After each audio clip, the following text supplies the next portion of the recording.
Isang napakagandang hapon po sa inyong lahat. Narito ko ngayon para sa update ng mga lotto result ng PCSO. Kaya naman, ihanda na ang inyong mga ticket para sa ating 2pm lotto draw ng 2D Lotto at 3D Lotto ngayong araw. Huwag na nating patagalin pa. Here's our lotto result. For 2D Lotto, the winning numbers are 31 and 20. In exact order. Pwedeng manalo ng 4,000 pesos pag nag-match ang iyong mga number in exact order. 2,000 pesos naman para sa Rambolito System Play.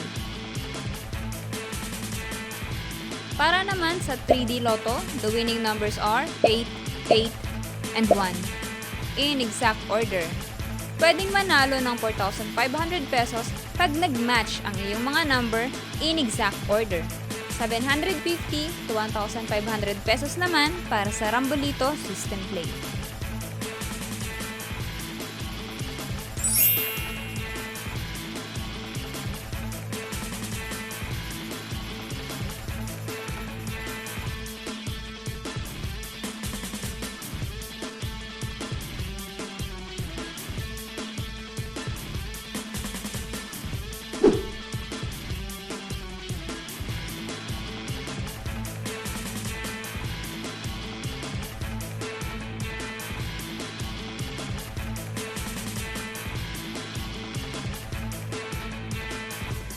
Po ay babala sa ating mga lotto players. Ang lotto ay live na binobola, kaya wala pong nakakaalam ng mga number na lalabas.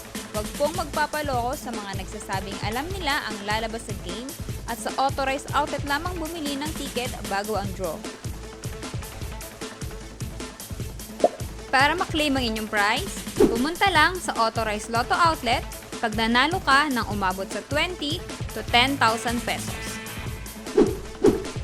For more than 10,000 to 300,000 ang panalo nyo, sa PCSO branch na pinakamalapit sa inyong lugar, pwedeng i-claim ang prize with 2 valid IDs.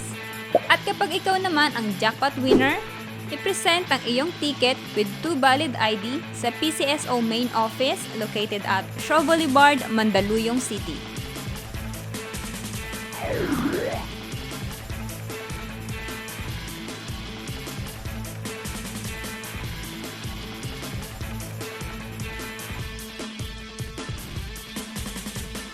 Congratulations po sa lahat ng ating winners at magkita-kita tayo mamayang 5pm draw ng ating 2D Lotto at 3D Lotto. Maraming salamat po.